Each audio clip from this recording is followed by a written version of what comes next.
వేదాంతద్వయతత్వజ్ఞం మంత్రమంత్రార్థదం గురుం శ్రీమన్నారాయణాచార్య రామానుజయతిం భజే. శ్రీరంగసింహగిరిదేశికపాదసేవా ప్రాప్తాఖిల ద్రవిడవేదరహస్యజాతం శ్రీ గౌతమాన్వయజమాశ్రితభాగధేయం గోపాలదేశికమహం శరణం ప్రపద్యే. యో నిత్యమచ్యుతపదాంబుజయుగ్మరుక్మ వ్యామోహతస్తదితరాణి తృణాయ మేనే అస్మద్గురోర్భగవతోస్య దయైకసింధోః రామానుజస్య చరణౌ శరణం ప్రపద్యే.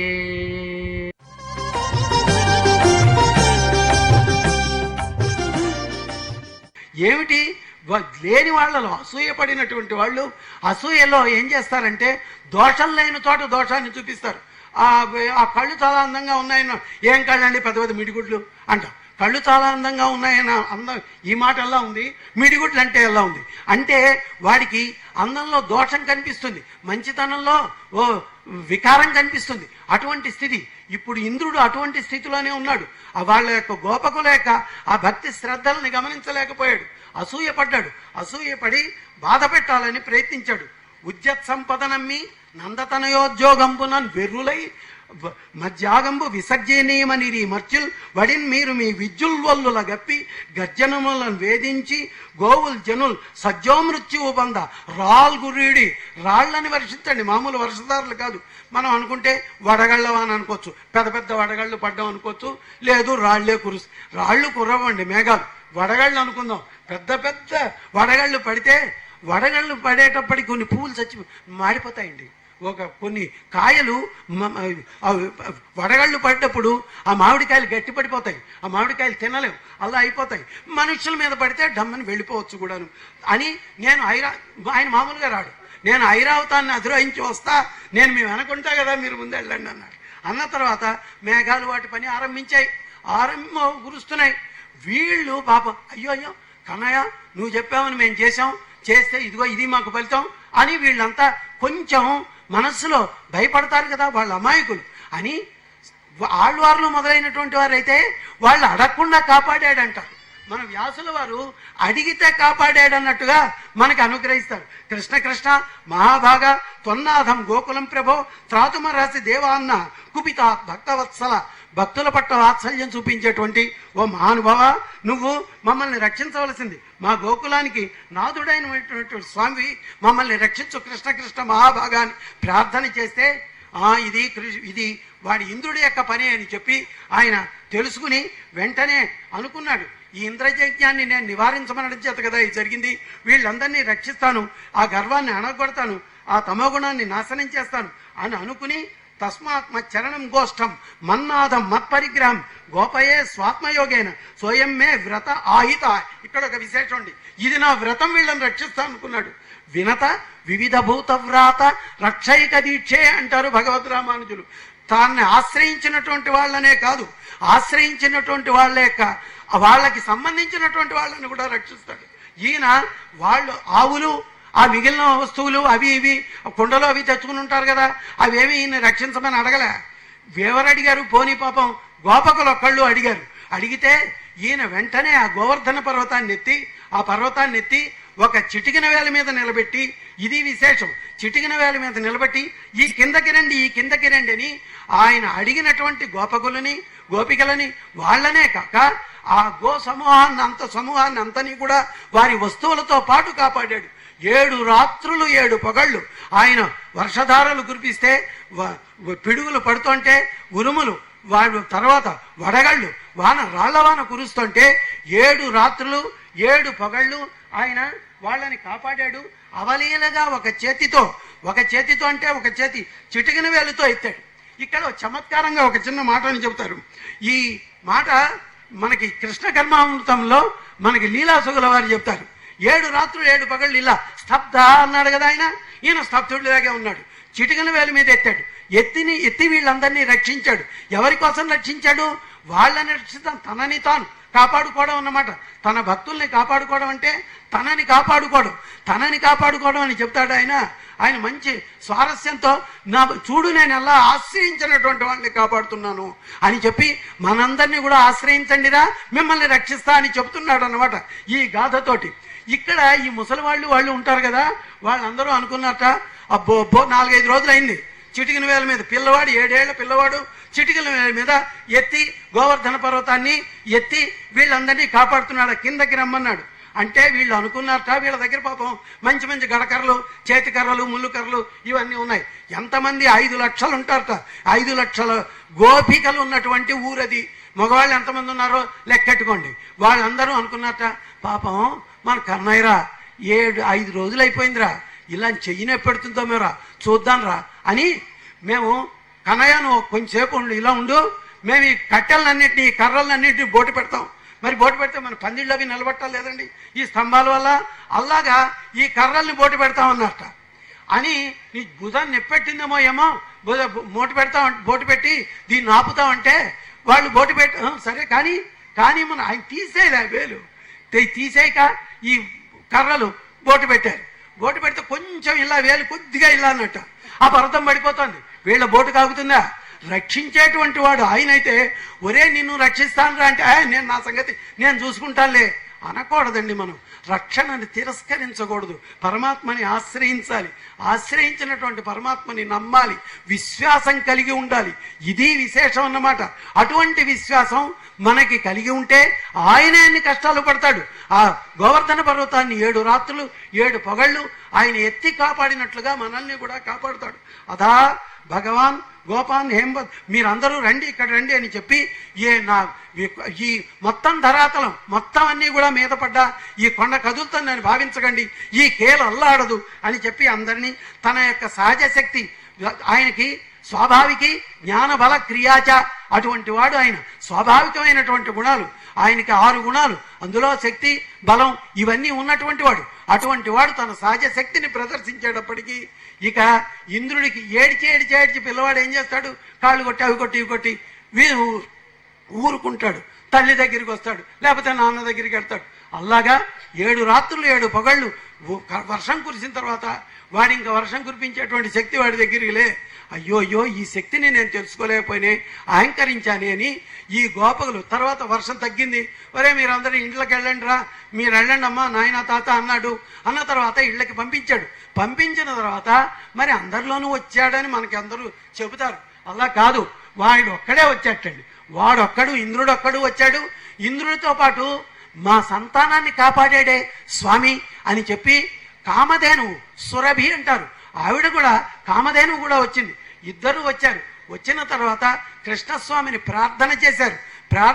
ఆయన మేము చాలా తప్పు చేశామయ్యా అని చెప్పి నేను అహంకరించాను, నా తప్పు జరిగింది అని చెప్పి ఆయన శరణు వేడతాడు. నమస్తుభ్యం భగవతే పురుషాయ మహాత్మనే వాసుదేవాయ కృష్ణాయ సాత్వతాం పతయే నమః. ఈ శ్లోకం ఒక మంత్రం లాంటి శ్లోకం. స్వచ్ఛందోపాత్త దేహాయ విశుద్ధ జ్ఞానమూర్తయే సర్వస్మై స్వబీజాయ సర్వభూతాత్మనే నమః అని ప్రార్థన చేసి త్వామస్మి శరణం గతః అన్నాడు. నిన్ను శరణు వేడుతున్నానన్నాడు అని శరణు వేడితే ఆయన అన్నాడు, ఒరే గర్వం పడకుండా నీ పదవిని నువ్వు నిర్వహించుకో నాయనా అని చెప్పి చిరునవ్వు నవ్వి వాడిని ఓదార్చాడు.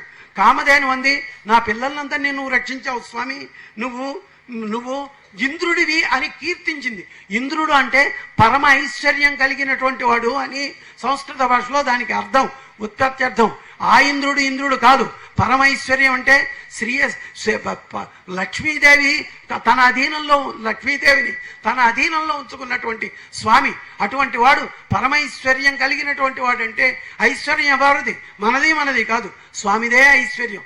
అందుకని నీ వల్ల సాధువులకి, గోవులకి, విప్రులకి, దేవతలకి అందరికీ కూడా మంచి జరగాలి అని చెప్పి స్వామి బ్రహ్మ ప్రేరితనైన నీకు నేను అభిషేకం చేస్తాను అని ఆవిడ క్షీరంతో అభిషేకం చేసింది.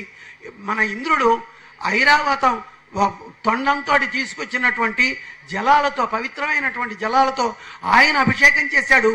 గోవిందనామంతో ఆయన్ని అభిషిక్తుణ్ణి చేశారు. ఇంతకు ముందు కూడా భాగవతంలో గోవింద అనే పదం మనకి అక్కడక్కడ వస్తుంది. ఇక్కడ గోవింద పట్టాభిషేకం చేశాడు అని చెప్పి, అంటే గోవుల్ని ఆనందింపజేసినటువంటి వాడా అని సామాన్యమైనటువంటి అర్థం.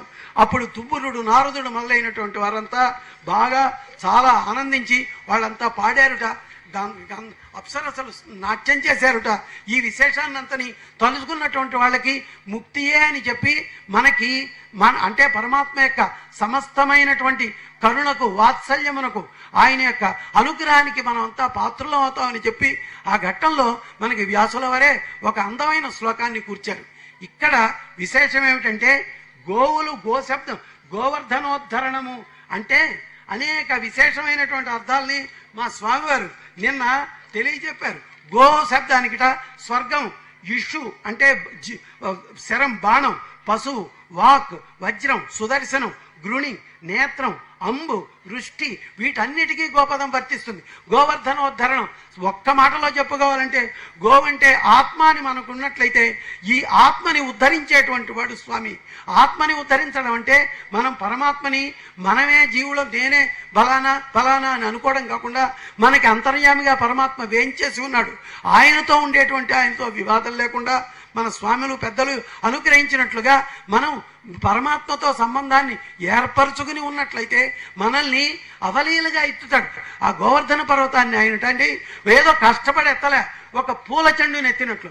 మనం గొడుగు పట్టుకుంటే కూడా కష్టం అవుతుంది. అబ్బాయి గొడుగు పట్టుకోవాలి, ఎండ వస్తుంది, గొడుగని వేసుకెళ్ళాం, చల్లగా ఉంది, గొడుగు తీసేస్తే గొడుగు చేతిలో పట్టుకుని ఉండాలి.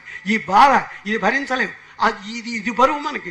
పూల చెండుని ఎత్తి పట్టుకున్నట్టుగా పట్టుకున్నాడు అంటారు. అటువంటి స్వామి మనకి మనకి అద్భుతమైనటువంటి అనుకంప, ఆయన యొక్క దయను మనపై ప్రసరించాలని ప్రార్థిద్దాం. అమ్మవారు కూడా కున్రు కొడయా ఎడుతాయ్ కుణంబోత్తి అని చెప్పి అండాళ్ళమ్మవారు ఆ గుణానికి చెబుతారండి.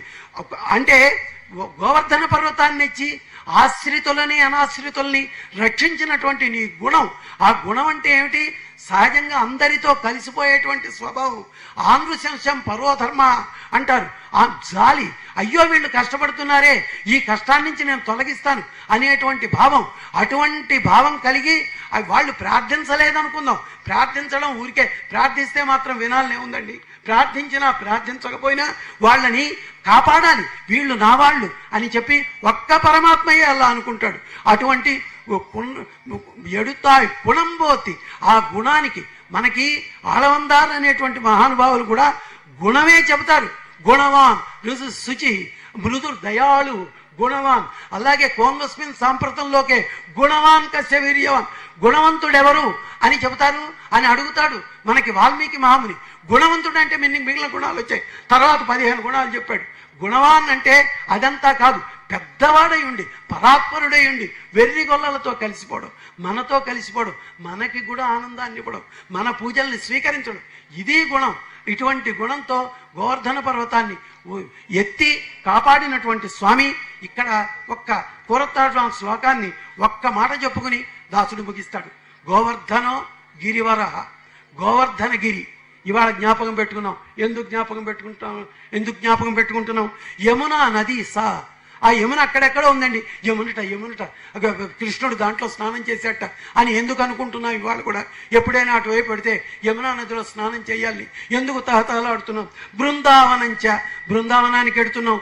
మధురాచ పురి పురాణి, మధురాపురం దాన్ని తలుచుకుంటున్నాం. ఎందుకు తలుచుకుంటున్నాం? భగవత్ సంబంధం కలిగి ఉండడం చేత. అన్ని ఊళ్ళు మన రాష్ట్రంలో బోలెడు ఊళ్ళు ఉన్నాయి. ఈ ఊరి పేర్లన్నీ మనకు తెలుసండి. మధుర తెలుసు, బృందావనం తెలుసు, గోవర్ధనగిరి తెలుసు, యమునా నది తెలుసు. ఎందుకు తెలుసు? అద్యాపి హంత సులభా కురితినాం జనానాం.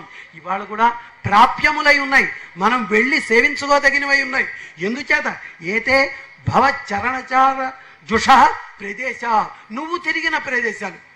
రామకృష్ణ పరమహంస ఒకసారి గోవర్ధన పర్వతం ఎక్కి మూర్ఛపోయాడంతే. మూర్ఛ ఏమి లేదు. ఏడి ఆ కృష్ణుడు, ఆ ఆవులేవి, ఆ కృష్ణుడేడి, ఆ గోపకులేరి, ఆ గోపికలేరంటూ మూర్ఛపోయాడుటండి రామకృష్ణ పరమహంస. మనలో కూడా కొందరికి అక్కడికి వెడితే కొంచెం మనకు కూడా కొంచెం మనస్సు ఉంది కదండి, మనకే కొద్దిగా అయ్యో ఆ కృష్ణుడిని చూడలేకపోయామే, ఆ గోపికలు గోపకులు వాళ్ళు తిరుగుతున్నటువంటి ఆ నందుల వారిని చూడలేకపోయామే, ఆ బృందారకైర్వందిత ఆ శుద్ధ సానందమయ్యి అటువంటి ఆ యశోదాదేవిని చూడలేకపోయామే, అందరూ ఆరాధించినటువంటి ఆవిడని మనం అని అనిపించదండి? కొంచెం అనిపిస్తుంది. ఆ కృష్ణ భగవానుడు గోవర్ధనోద్ధరణంతో రక్షణకి కావాలి, ఒరే ఎవరిని ఆశ్రయించకండి రా, నేను పర్వతాన్ని ఎత్తి అందరినీ కాపాడిన వాడిని, నీ కష్టాలు తీర్చలేను అని పిలుస్తున్నాడమ్మా. అందరం స్వామిని ఆశ్రయిద్దాం, స్వామి యొక్క కృపకి పాత్రులం అవుదాం, ఆచార్యుల ఆదేశాన్ని భావించి సంభావించి మనం అందరం కూడా రోజులో కొద్దిసేపు భగవంతుడిని ప్రార్థన చేద్దామని విజ్ఞాపన చేస్తూ ఈ దాసుడు సెలవు తీసుకుంటున్నాడు. స్వస్తి. కొందరు దేవత్వం కలిగి ఉంటారు, గొప్పవారై ఉంటారు. ఈ యజ్ఞాది నిర్వహణము ద్వారా ఆరాధింపబడేటువంటి ఉత్తమ స్థితిలో ఉంటారు. వారికి కొంత అజ్ఞానం ఉంటుంది.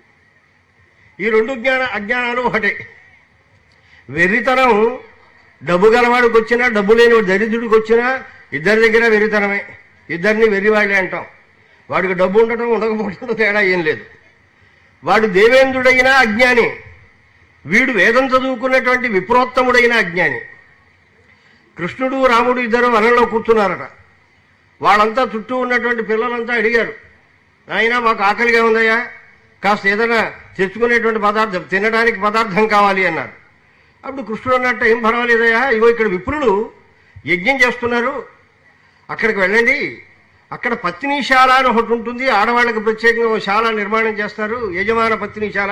వాళ్ళకి ప్రత్యేకంగా కేటాయింపు చేస్తారు, ఎందుకంటే వాళ్ళు దీక్షితులై ఇక్కడ ఉండాలి, ఇళ్లలో ఉండటానికి వీలు లేదు.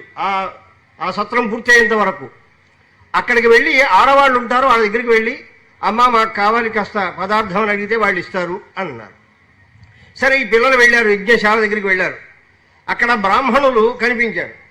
కనిపించి, అయ్యా మరి మా కృష్ణుడు బలరాముడు అడవిలో ఉన్నారు, ఆకలిగా ఉందని అడిగితే మీ దగ్గరకు వచ్చి ఆ పదార్థాలు ఏవో అడిగి తీసుకుని రమ్మన్నారు, వారు స్వీకరిస్తారు, వారి పేరుతో మేము కూడా స్వీకరిస్తాము అని అంటే, ఓరు బాలిషులారా, మూర్ఖులారా, ఇది ఏమిటనుకుంటారు? బ్రహ్మాండమైన యజ్ఞం చేస్తున్నాం, దేవేంద్రుడి గారి కోసం చేస్తున్నాం, ఏదో వరుణ ప్రీతి కోసం చేస్తున్నాం, దేవతా ప్రీతి కోసం చేస్తున్నటువంటి ఆ హవిర్ద్రవ్యం, ఆ దాన్ని ఒక పామరులైనటువంటి వ్యక్తులకు మేము ఇస్తామా? ఛీ పోండి అన్నారు. అనేటప్పటికల్లా వెంటనే వాళ్ళు వెళ్ళి విప్రపత్తుల దగ్గరికి వెళ్ళి వాళ్ళు అడిగారు. వాళ్ళు పదార్థాలన్నీ కూడా దేవత హవిర్భాగం, హవిస్వది దేవతలకు సమర్పించవలసిన పదార్థం వెంటనే బుట్టల్లో వాటిలో సర్దుకుని బూరెలు గారెలు ఇవన్నీ తీసుకుని నెత్తి మీద పెట్టుకుని వస్తుంటే భర్తలు అడ్డం పడ్డారు, మీరు చాలా అనాచారం చేస్తున్నారు, దేవతా ప్రీతి కోసం మనం చేసిన పదార్థాలు ఎవరో పామరులైనటువంటి వాడు రాముడేమిటి కృష్ణుడేమిటి వాళ్ళు వచ్చి అడిగితే మీరు పట్టుకుపోతారా, ఏమిటి వ్యామోహం, ఇది సరైనది కాదని అన్నారు. సరే, వాళ్ళని పక్కకు నెట్టేసి, మీకు తెలియదయా, మీకు తత్వం తెలియదు, రాముడు ఎవరో కృష్ణుడు ఎవరో, సరే మేము వెళ్ళిపోతాం ఏమైనా సరే అన్నారు. అవి పెట్టుకుని ఇక్కడికి వచ్చారు. వచ్చిన తర్వాత సరే విప్రభక్తులను అనుగ్రహించారు. అయ్యా ఇలా వచ్చాం, ఇంకా మాకు గతి లేదు, మా భర్తలు మమ్మల్ని పొమ్మన్నారు, ఇప్పుడు మేము వారి యొక్క మనస్సుకి విరుద్ధంగా ఇక్కడికి వచ్చాం కనుక మళ్ళీ మేము వెళ్ళే అవకాశం లేదయ్యా, అందువల్ల మీ దగ్గరే ఉంటాం, నువ్వే గతి తప్ప మరేం గతి లేదన్నారు. అంటే చక్కగా ఆయన ప్రతిబోధనం చేసి, ఏం పర్వాలేదమ్మా, మాకు తృప్తి కలిగింది, మీ భర్తలకు మీ పట్ల ఏ రకమైన వైషమ్యం కలగదు, మీరు వెళ్ళండి, యథాపూర్వంగా వాళ్ళు స్వీకరిస్తారు అని అంటే విప్రపత్తును వాళ్ళు తిరిగి వెళ్ళారు. ఆ వెళ్ళినటువంటి వాళ్ళని చూచి, అయ్యయ్యో ఆడవాళ్ళు మీరు ఏ శాస్త్రం చదువుకోకపోయినా, వేదం చదవకపోయినా, దీనిని ఈ పదార్థం ఎవరికి ఉద్దేశింపబడిందో తెలుసుకుని వారికి అందించినటువంటి యోగ్యత కలవారు మీరు. ఎదురుకుండా భగవంతుడు తాను మానుషమూర్తి అయి ఎదురుకుండా ఉంటే, ఇన్ని వేదాలు చదువుకుని ఇంత శాస్త్రము చదువుకొని ఇంద్రో మాయాభి పురురూపయ్యతే, ఇంద్రుడికి ఇవ్వడం ఏమిటి? ఎవడా ఇంద్రుడు? ఇంద్రుడు అంటే అసలు అర్థమేమిటి? ఇంద్ర అంటే పరమైశ్వర్య సంపన్నుడైన భగవానుడు.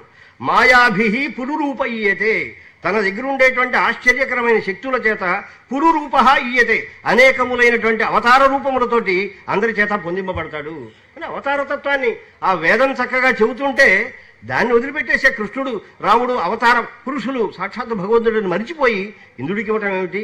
అమ్మ పొరపాటు అయిపోయింది, సరే ఏం చేస్తాం, కంస మహారాజు గారి అధీనంలో బ్రతుకుతున్నాం కనుక మేమేమీ చేయలేం, కృష్ణుడు మహానుభావుడేను వాడు బుద్ధి తెచ్చుకున్నారట. ఈ కథ తర్వాత రెండో కథ వస్తుంది. అంటే ఇంద్ర శబ్దానికి వేదం చదువుకున్న వారికి కూడా నారాయణ అర్థం అని తెలియదు. ఇహ ఇంద్రుడు గారికి సాక్షాత్తు ఎక్కడైనా ఇంద్రాయ స్వాహ, ఇంద్రాయ ఏదన్నమమ అంటే ఇంద్రుడు అంటే నేనే కదా అని పాపం రూఢ్యర్థం తీసుకుంటాట, తీసుకుని తాను సిద్ధపడతాడు అక్కడికి. ఇది సరైనటువంటిది కాదయ్యా, గోవర్ధనం చెయ్యాలి. గో అంటే ఇది ఒక బ్రహ్మసూత్రము యొక్క వ్యాఖ్యానం. ఇది చరాచర వ్యపాశ్రయస్తు స్యాత్ తద్వ్యపదేశ అభక్త తద్భావ భావిత్వాత్ అని సూత్రం ఉంది. చరాచర వ్యపాశ్రయస్తు స్యాత్ తద్వ్యపదేశ అభక్త. ఈ సృష్టిలో ఉండేటువంటి ఏ వస్తువు యొక్క పేరైనా సరే నిజముగా భగవంతుడే బోధిస్తుంది. అయితే ఏమండి గోవును పట్టురండి అంటాం అంటే అక్కడ కృష్ణుడు కనిపిస్తాడు మనకి, నారాయణ అని అర్థం వస్తుందా? ఏమండి ఆ గేదెని పట్టుకురండి కాస్త పాలు తీసుకుంటా ఉంటాం, అటు గేదె అంటే నారాయణ అని అర్థం చెబుతామా? ఎలా కుదురుతుంది లోక వ్యవహారము? అంటే లోకంలో పైకి కనిపించే వస్తువే మనం తెలియగలం తప్ప ఆ లోపల ఉన్న తత్వం మనకు తెలియదు. కానీ వేదాంతం చదువుకుంటే వాళ్ళ యొక్క వ్యుత్పత్తి స్ఫూర్యత అంటారు రామానుజులు. లౌకిక పురుషులు ఎవరైతే ఉన్నారో వాళ్ళ యొక్క వ్యుత్పత్తి అపూర్ణమైనది. అంటే వేదాంత అశ్రుత వేదాంత పురుష, వేదాంతం తెలియని వాళ్ళకి ఈ శబ్దానికి అర్థం, ఇంద్ర శబ్దానికి ఇంద్రుడు అర్థం, చెట్టు అంటే చెట్టు అర్థం, పుట్ట అంటే పుట్టర్థం, ఇదే వాడికి తెలిసింది. కానీ వేదాంతం చదువుకున్నటువంటి వాళ్ళకి అన్ని శబ్దముల చేత చెప్పబడేటువంటి వాడు భగవంతుడు అనే వివేకం వాళ్ళకి పూర్ణమవుతుంది. ఇది లేదుట. ఇది పూర్తి చేయడం కోసం గోవర్ధనం అంటే ఇంద్ర శబ్దము యొక్క అర్థము కేవలం ఇంద్రుడనే దేవత కాదు, ఆ దేవత ధరించిన శరీరంలో వాడు జీవుడుంటే ఆ జీవుని లోపల ఉండేటువంటి పరమాత్మ అని అర్థం చెప్పుకోవాలయా. అప్పటి కానీ వ్యుత్పత్తి పూర్తి కాదు. ఇది బాదరాయణ చెప్పినటువంటి సూత్రం. ఆ సూత్రం యొక్క తాత్పర్యాన్ని గోవర్ధన ఉద్ధరణ ఘట్టం మనకు తెలియజేస్తాం. ఎందుకంటే అర్ధోయం బ్రహ్మసూత్రాణం గనక భాగవతం అంటే బ్రహ్మసూత్రముల యొక్క అర్థాన్ని నిర్ధారణ చేసేది కనుక ఈ సూత్రము యొక్క అర్థం ఇందులో ఉందని పెద్దలు చెబుతుంటారు. చాలా చక్కగా మన స్వామివారు ఆ విషయాన్ని మన ముందు ఉంచారు. ఇప్పుడు చిట్ట ప్రసంగం డాక్టర్ కందాళ రామానుజాచార్య స్వామివారు, వారు తిరుపతి కళాశాలలో వారు విశ్రాంతులైనటువంటి ఆచార్యులు, ప్రధానాచార్యులుగా ఉన్నటువంటి వారు. వారు అనేక పురాణములు పర్యాలోచన చేశారు. ద్రావిడ ప్రబంధం అంతా చాలా చక్కగా వాచోవిధేయంగా ఉండి అనేక మందికి అధ్యాపనం చేశారు. తర్వాత సంస్కృత వేదం, అదే సంస్కృత వేదాంతం భాష్యాదులు కూడా అందరు చాలా పెద్దల దగ్గర అధికరించి పెద్దలకు ప్రతిబోధనం చేస్తున్నటువంటి వాడు. వారు ఇప్పుడు భగవద్విషయాన్ని చక్కగా తెలుగులో అనువాదం కూడా చేస్తున్నారు. 6 బదులు ఇప్పుడు పూర్తయినాయి. త్వరలోనే భగవద్విషయ అనువాదం తెలుగులో వారు పూర్తి చేయబోతున్నారు, అరుంబదములతో సహా చాలా ప్రామాణికంగా. ఆ మధ్య వారు ఒక 10 పాశురాలు పంపించారు. దాసుడు దేవర వారికి చూపించాలని అనుకుని భద్రంగా పెట్టడం జరిగింది, అది మర్చిపోయాను నేను.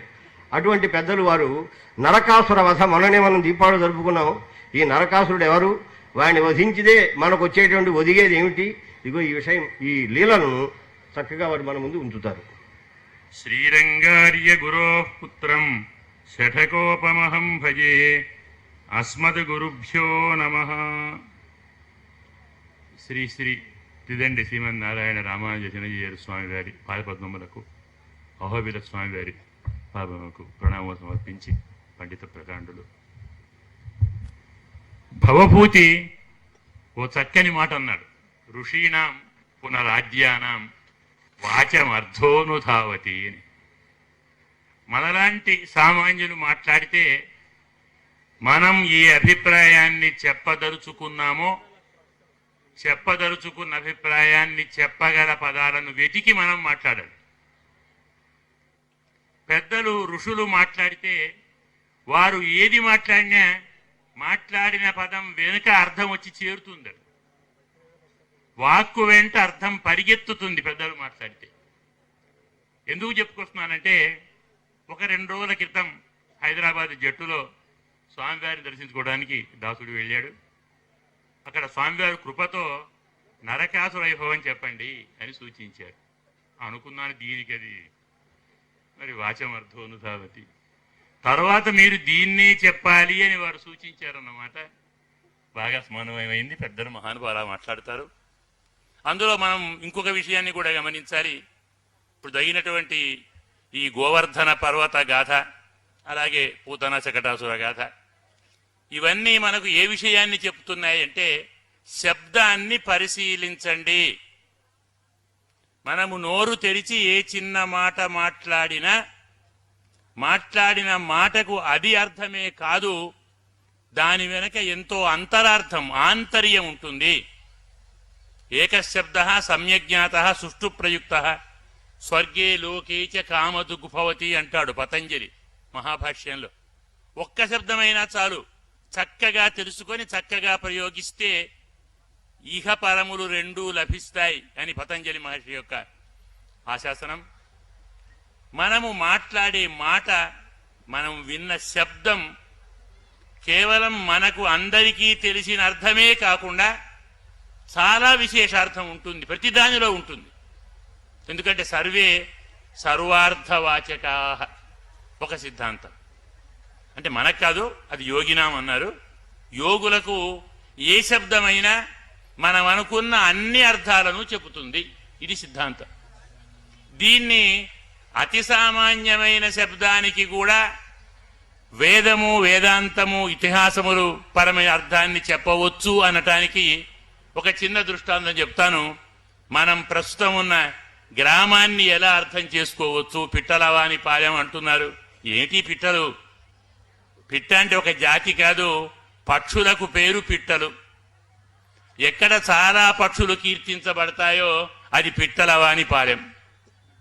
కొంచెం జాగ్రత్తగా ఆలోచిస్తే రామాయణం ప్రారంభమైంది పిట్ట దగ్గర నుంచి. క్రౌంచద్వంద్వ వియోగోత్థ శోక శ్లోకత్వమాగత. వాల్మీకి ఓ క్రౌంచపక్షిని కొట్టడాన్ని చూచి మొదలుపెట్టాం. అంటే బాలకాండలో క్రౌంచపక్షి వచ్చింది, అయోధ్యాకాండలో మన్యేపి సమావిష్టామత్తో లక్ష్మణ సారిక అని సుఖసారికలు, చిలుకా గోరలు అయోధ్యకాండలు వచ్చాయి. ఇక అరణ్యకాండలో సాక్షాత్తు మనకు జటాయువే కనపడ్డాడు మహాపక్షి. కిష్కింధాకాండలో సంపాతి వస్తాడు, యుద్ధకాండలో గరుడే వచ్చాడు. జాగ్రత్తగా చూస్తే రామాయణమే పిట్టలవాని పాలెం, వేరే ఏది కాదు. ప్రతి పక్షులు అక్కడే ఉన్నాయి. కానీ పిట్టలవాని పాలెం అంటే శ్రీమద్ రామాయణం. అలాంటి శ్రీమద్ రామాయణం యొక్క మాహాత్యాన్ని చెప్పగల పదముతో ఏర్పడిన గ్రామమే కాబట్టి అలాంటి ఆచార్య సేవాయాత్రలో రామాయణాన్ని బాగా పాడేసినటువంటి స్వామి మనకి వేయించేసి మనకు కటాక్షిస్తున్నారు. అంటే ప్రతి శబ్దాన్ని ఇంత జాగ్రత్తగా మనం ఆలోచించగలిగితే, పెద్దల చేత వినగలిగితే ఏ శబ్దము అసాధువు కాదు, ఏ శబ్దము సామాన్యము కాదు. ఇప్పుడు ప్రకృతానికి వద్దాం. నరకాసుర సంహారం అన్నాం. అసలు ఈ నరక శబ్దమే చాలా విశిష్టమైన శబ్దము. దశమస్కంధంలో ఊనషష్ఠితమే అధ్యాయే అంటాడు. 59వ అధ్యాయంలో మనకు భౌమః హతః, నరకాసురుణ్ణి స్వామి సంహరించాడు.